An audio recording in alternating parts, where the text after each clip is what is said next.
Hello everyone. In the previous video, I have discussed about inheritance of one gene, where I have discussed about monohybrid experiment that was done by Mendel in his classic experiment for 7 years. He experimented on 7 different characters, means 7 pair of contrasting characters, and he came to a conclusion and formulated some laws which were based on monohybrid and dihybrid experiment. He formulated 2 laws that was based on monohybrid experiment. In the earlier video, I have discussed about the Punnett square. Let's have a look on what we discussed last time. Parent, 2 parents, dominant and recessive. This is homozygous dominant and homozygous recessive, where both these plants are pure.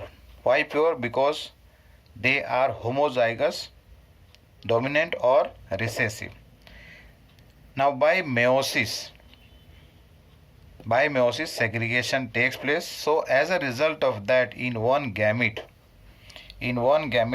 only one of these possibility is there, means presence of the dominant gene, only one set is present. Likewise in the recessive parent also. Now both of them are involved here in the hybridization process. Means what? If suppose, let us say that dominant parent over here, this is considered to be male, let us say, which is written by or shown by this symbol, one small circle and on that one arrow mark. And the female parent, let us say, that is shown by a circle and a plus mark down at the bottom. This is female parent. Now female parent produces 2 gametes. Both gametes are similar. That's why homozygous, because of similar kind of genes over here. Likewise here homozygous dominant. Now the zygote that are produced have the same genotype. So as a result of that, all the plants were produced as tall. All the plants that were produced were tall plants. Now in this, if you look at the parent where both the genes here are dominant, and that's why we have used here capital T. But when you see here in all these 4 cases, these are, you can say, first generation. These are the offsprings of first generation, and all of them are having one dominant and one recessive gene. So as a result of that, they are able to produce tall plants.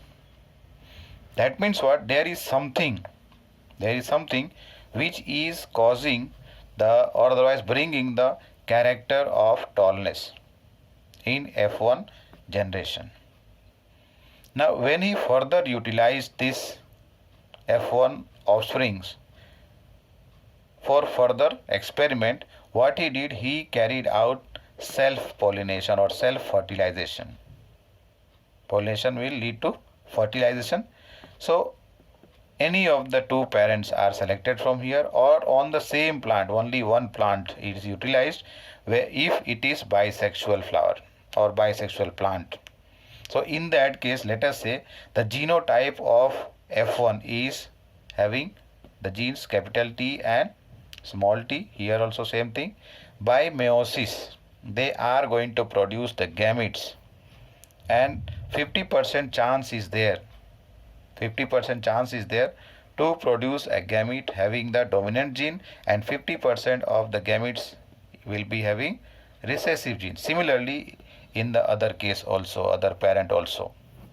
One of them is, let us say, taken as female parent, the other one is male parent, or otherwise the pollination fertilization is carried out on the same plant or maybe in the same flower. Self fertilization here we are talking.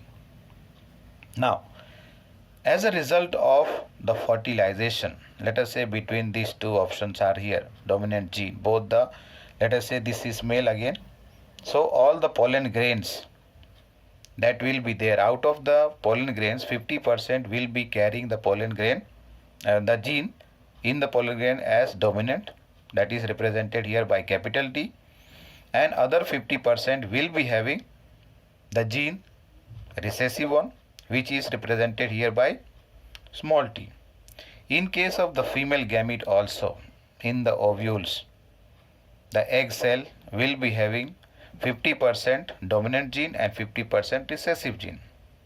Now let us say fertilization takes place between the dominant gametes, that is the genes which are present in the gamete. Two gametes are here and both gametes, let us say, are having dominant genes. So as a result of that, the zygote will be having now capital T and capital T. In this case, one capital and one small t, means the tallness is still going to be there. Third case here, one capital, one small letter, means over here dominant gene has come. In the last case here, both the genes in the zygote are going to come as recessive. So as a result of this, what has happened, the plant that is going to develop from the seed, that is from the embryo of the seed, let us say here, that develops, that is having the genotype which is represented by small t and small t, will be showing a recessive character, that will be developing a dwarf plant, that will develop into a dwarf plant. That means out of these four cases, when we see very closely, we find three different genotypes are found here. One is there which is having both the genes dominant, that is capital T and capital T. And there are two cases here where one is dominant gene and the other one is recessive gene. So that's why here we are writing two capital T and small t. And there is one option here, one case where what happens, both the genes in the zygote will be the recessive one. And as a result of that, what will happen here? The ratio of the genotype, ratio of what? Genotype here will come as 1:2:1 ratio. Means one is there which is having both genes dominant. Two cases are there where one dominant, one recessive, and one only recessive. Both the genes are recessive in the zygote. When we look at the phenotypic ratio, means this is visible to us externally, and this is the ratio is 3:1. Why 3:1? Because three plants are there, three cases are there where the zygote is going to result into embryo inside the seeds, where what will happen, they are going to develop into tall plant. They are going to develop into tall plant. In the beginning I had discussed about dominant and recessive. So by studying or by carrying out the experiment of monohybrid experiment, using the height of the plant as one of the character, and if you remember, other 6 characters were there that he studied for 7 years, all 7 characters for 7 years. He found similar kind of result in all cases, where what happens, 3:1 ratio he found in the second generation, F2 generation, and all the plants showed the dominant character. Now in this case tall plant we are talking. Likewise in other characters also he found similar kind of result. So by looking at this, he came to a conclusion that this dominant, there is some relation in the dominant and recessive factor. At that time gene was not known. So as a result of that, he gave a word, or he used a word that is called as factor. So based on the observations that Mendel observed, or he made the observations, he proposed that something was being stably passed down to, or otherwise passed down to the next generation unchanged. मतलब बिना change हुए अगले generation में पास हो रहा है.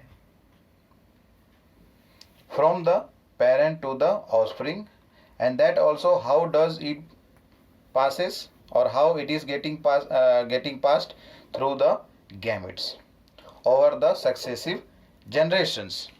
Now he called these things, that is the reason, as what? Factors. Now we know that as genes, because during his time advancement in the field of science, over here we are talking about the biology, and that is also genetics, was not so much advanced.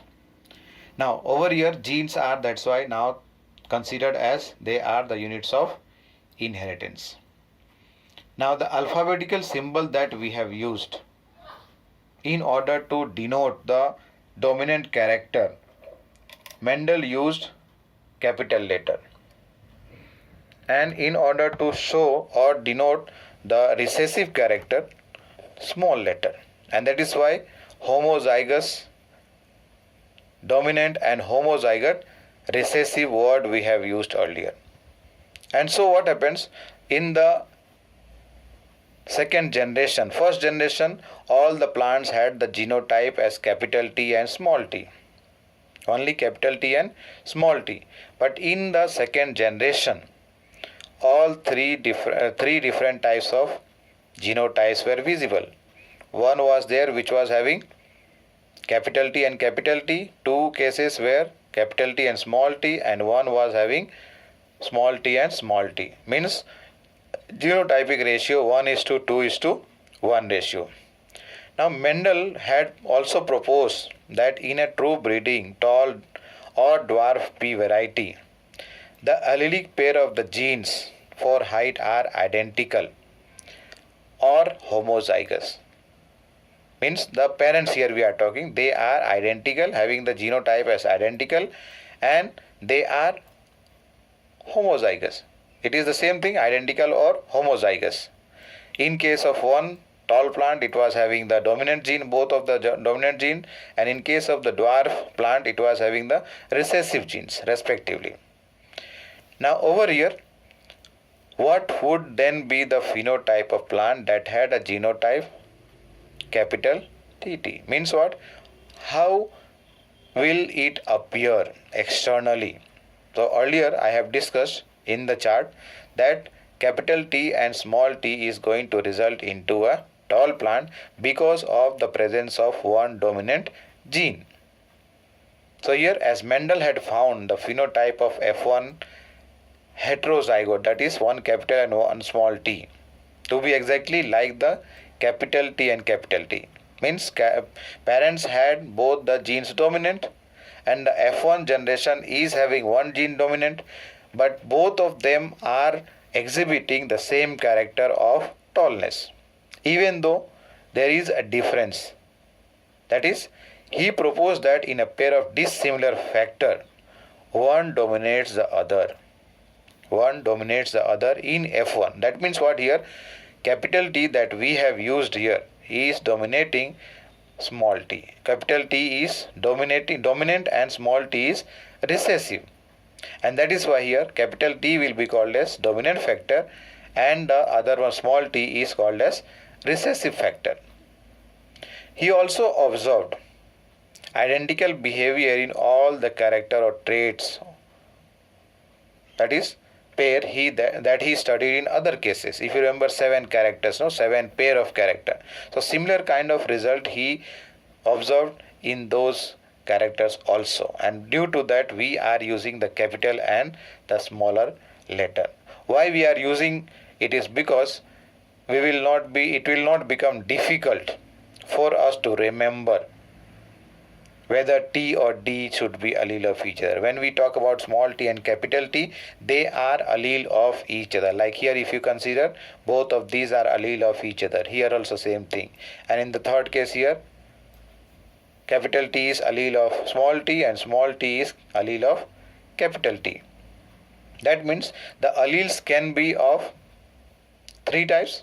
One is homozygous dominant, another one is homozygous recessive. These were present in the parent also. But at F1 what happened? One was dominant and the other one was recessive. That is the heterozygote over here, because two different types of gametes genes are involved over here, one dominant and one recessive. That's why it is called as heterozygous or heterozygote. Since over here the plant having the genotype capital T and small t is heterozygous for the gene which is controlling the height of the plant in case of the monohybrid experiment or the monohybrid experiment. Okay, and here we are considering what we have considered about the one character, that is the height of the plant, and that is why this cross has been called as monohybrid cross. Now from the observation of all the parental trait, recessive parental trait, which is expressed without any mixing in F2 generation. If you remember, in F2 generation we have discussed about what happened, 1:2:1 ratio. Now in this also, if you see, tall plant, dwarf plant. In between tall and dwarf plant, new combination has not come, and if that only is over here referring as blending, without any blending in F2 generation. When the tall and dwarf plant produce gametes, they are going to produce the gamete by no doubt meiosis process only, and these alleles of parental pair will separate or become segregated from each other. They are going to segregate from each other, and only one allele will be present in one gamete. And this segregation is random. It is a random process. Earlier I have discussed that 50% chance is there of the presence of either of the allele here. And in that way, how to study now? How to show that? So that already I have discussed in the chart, which is representation called as what? Punnett square. That was developed by Reginald C. Punnett. This is a graphical representation to calculate the probability of all possible genotype. To calculate the possibility of all possible genotype of the offspring in a genetic cross. Now let us consider the same thing that we have discussed earlier. Over here, what happens? Punnett square. Through the Punnett square, it can be represented here. Male is shown as capital TT and female having recessive genes, that is dwarfness is the character here. So what happens here? In the first generation, capital T and small t is found here, and that results into tall plant. Means all the plants found in the F1 generation are tall.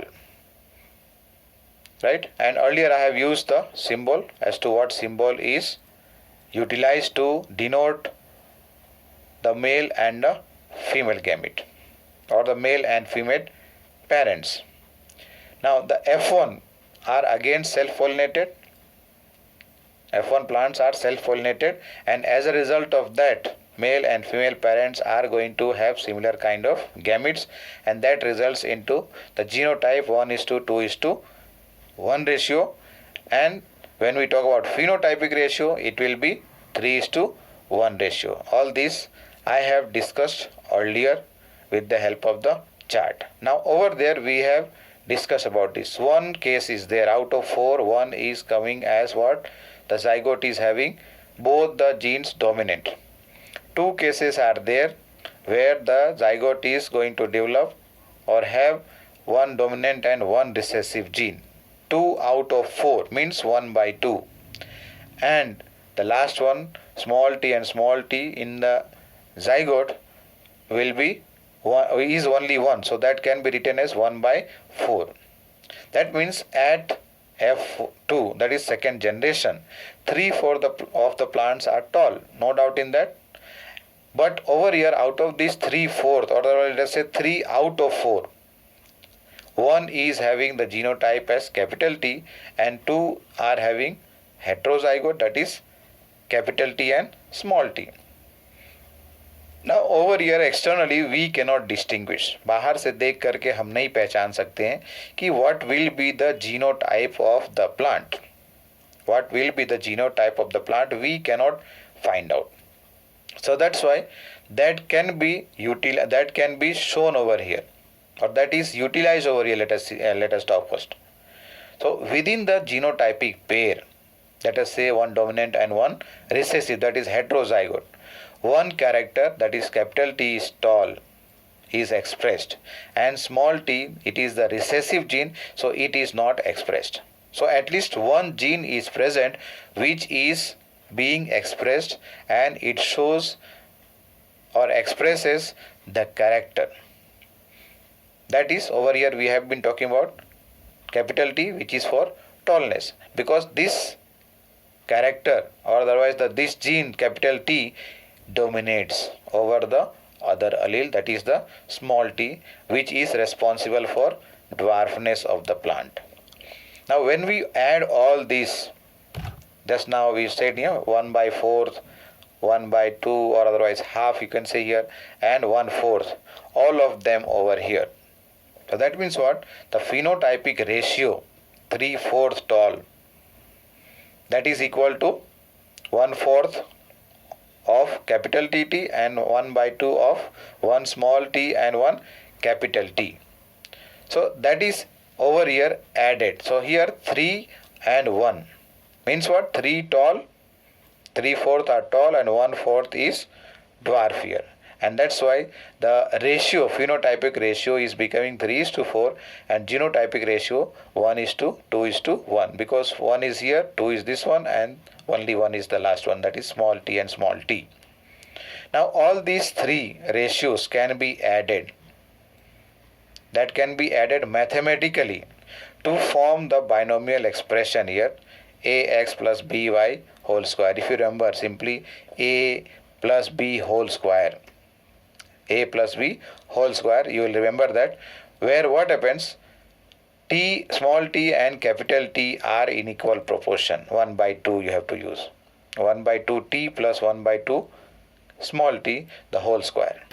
And on multiplication, what is received here, what we get by expansion of this expression, binomial expression, 1 by 4th tt, capital T and capital T, 1 by 2 capital T and small t, and last 1 by 4 of small t and small t.